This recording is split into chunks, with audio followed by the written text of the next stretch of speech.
Ready start. इससे बड़ी विडंबना और क्या होगी कि कुछ विद्यार्थियों के सिर्फ असहमति जताने या विरोध जाहिर करने की वजह से उनके समूचे समूह की पढ़ाई के आगे के रास्ते को बंद करने का फरमान जारी कर दिया जाए और इस तरह उनके भविष्य को बाधित करने की कोशिश की जाए। हैरानी की बात यह है कि ऐसा फरमान जारी करने वाली संस्था संविधान के दायरे में रहकर काम करने का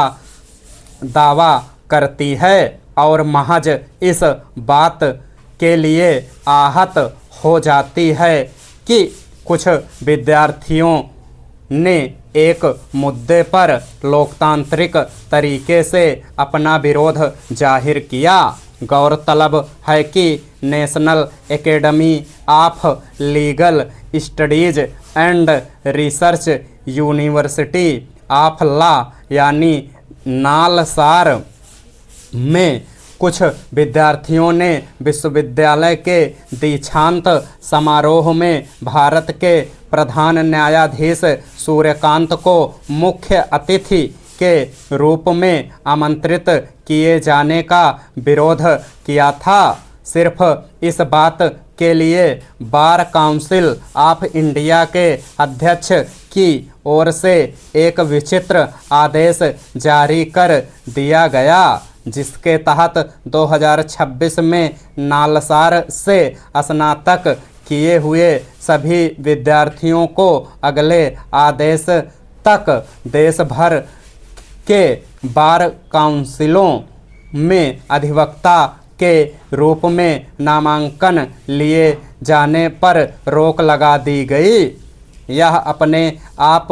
एक ऐसा फैसला था जिसे लोकतंत्र और संविधान के तहत मिले अधिकारों पर चोट के तौर पर देखा गया। स्वाभाविक ही बार काउंसिल के इस रुख की तीखी आलोचना हुई, यहाँ तक कि खुद सुप्रीम कोर्ट के प्रधान न्यायाधीश ने भी विद्यार्थियों के विरोध को उनकी लोकतांत्रिक असहमति और अभिव्यक्ति के अधिकार की दृष्टि से ही देखा और बार काउंसिल के फैसले पर कड़ी नाराजगी जाहिर की। चारों ओर से उठे सवालों के बाद बार काउंसिल ऑफ इंडिया के अध्यक्ष ने अपने फरमान को वापस ले लिया, लेकिन इससे एक बार फिर यह सवाल उठा है कि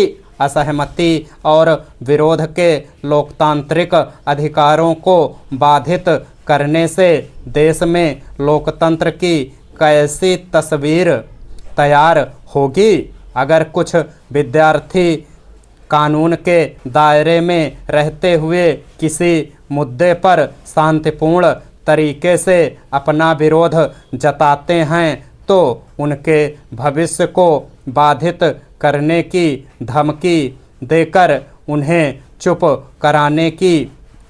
कोशिश क्या बेवजह की दखल अंदाजी नहीं है। बार काउंसिल ऑफ इंडिया देश में वकीलों के पेशे को विनियमित करने वाली शीर्ष संस्था है, मगर अपने अधिकारों का इस्तेमाल करते हुए कानून के ही विद्यार्थियों के अभिव्यक्ति के अधिकार को चोट पहुंचाने की कोशिश के जरिए उसने क्या हासिल किया। विद्यार्थियों की ओर से विरोध का कारण कोई भी हो सकता है, लेकिन अगर कानून के दायरे में रहकर लोकतांत्रिक तरीके से अपनी असहमति जाहिर की जाती है तो इसका समाधान संवाद के जरिए निकाला जाएगा या धमकी देकर उन्हें चुप कराने की कोशिश की जाएगी। बार काउंसिल के अध्यक्ष के लिए इससे असहज स्थिति क्या हो सकती है।